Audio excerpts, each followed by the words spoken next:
Good evening, ladies and gentlemen. My name is Reverend Lawrence Tenfoski Marty. I am a concerned Ghanaian citizen, and I would like to share my thoughts on the tragedy that's before the nation Ghana at the Ghana Armed Forces recruitment and screening that happened at LWAC yesterday on the 12th of November 2025. Ladies and gentlemen, Ghana, as we all know, is 68 years old. And I would like to ask a question. How far have we come in doing things? Do we still do things the old way in a technological system or era? The nation Ghana must not only mourn, but also take decisive action regarding the tragic death of the 6 potential female military recruits who lost their lives. And the nation must assume they were in the line of duty. These young women had dreams of serving Mother Ghana, and the least we can do to honor them posthumously by conferring appropriate military ranks on them and ensuring their families receive the full benefits or the full packages associated with such ranks. Furthermore, the government of Ghana should create a special protocol to allow each affected family to nominate a qualified relative for admission into the military.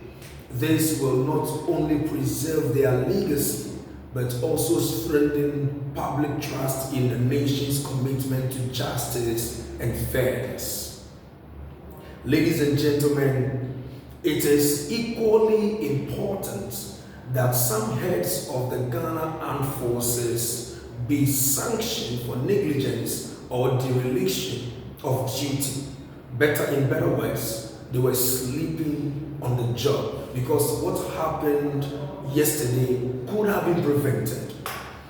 Some of the recruits who were at the LWAC said that they got there as early as 2 a.m. Meanwhile, they asked them to be there by 6 a.m. And they got there, the gate wasn't open earlier, and that accounted to the huge number of our young men and women standing outside. And so when the gate was opened, they rushed in. The rush in caused the stampede that resulted in the death of 6 young Ghanaian women. I think that next time the Ghana Armed Forces should give the right time that these recruits should be there. Ladies and gentlemen, accountability must not be selective. Leadership failure costs lives.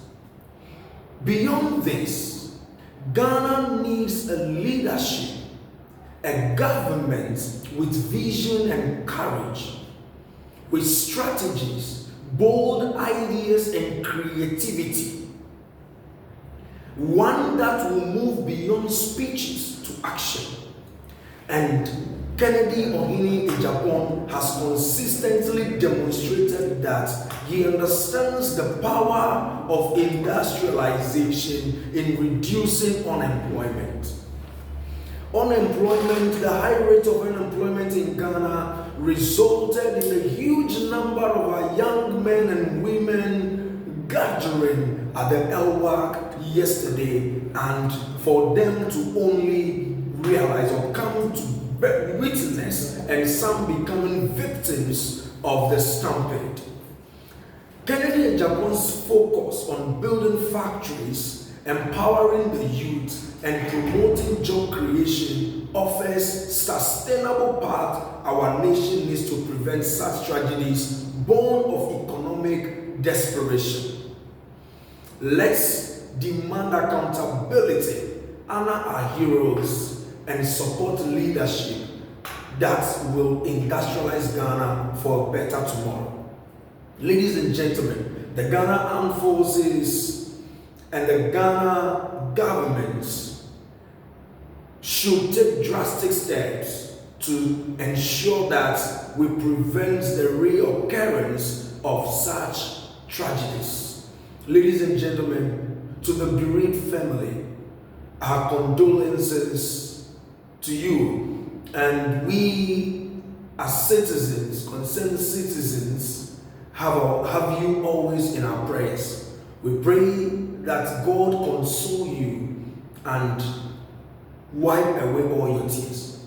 I will continue, and we as Ghanaians will stand together with you for justice and fairness for the deceased, and our voices will not cease echoing the benefits that the family should have from this.